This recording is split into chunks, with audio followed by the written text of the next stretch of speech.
I want to speak to the landscape of the Canadian economy, Robin. If you look at where we are today, we've got lots of job losses.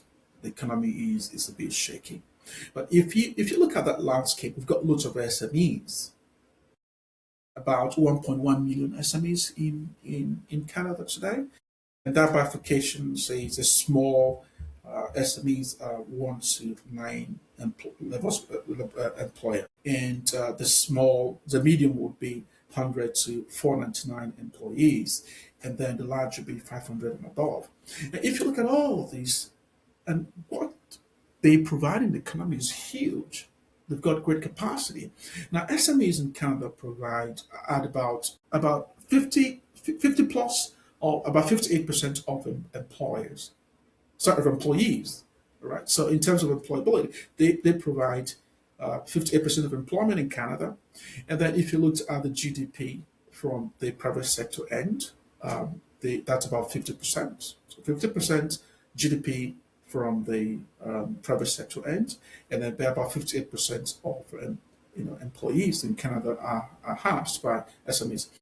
If the government, or if I recommend we put up a strategy around helping these SMEs, right? So if we did 20% of those SMEs and help provide financial leadership to those SMEs, you would imagine what's going to happen in the economy, Robin. That would change a whole lot. That will add a whole lot to employment.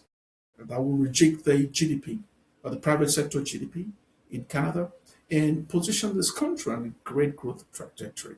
And so we need to look after SMEs. Is a great place to really have a great policy that supports SMEs. I also want to talk to the government, or potentially to companies.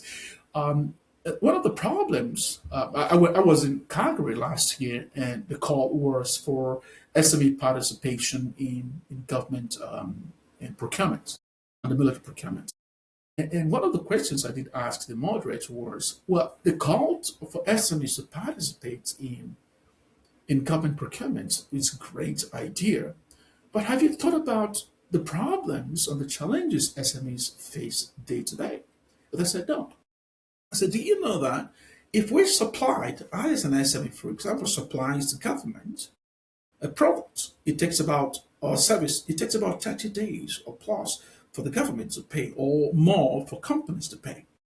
What if you put up a policy, all right, that pays SMEs 5 days after supply? Do you know what that does to SMEs? What that's going to open up lots of cash flow. That's going to unlock cash flow for SMEs. They're going to have enough cash flow going in for them. And if you have good cash flow for SMEs, more jobs are going to be created, more opportunities for SMEs, more jobs created, and more addition to the GDP of the country. And so we got to look at that space. It's a great space to really look into. It's with lots of potential. We just need to provide the right financial leadership for this segment. And I believe with this, we're going to grow. We're going to grow the economy. We're going to grow more employment. So we're going to make people happy. We're going to take over reduced job losses in the market.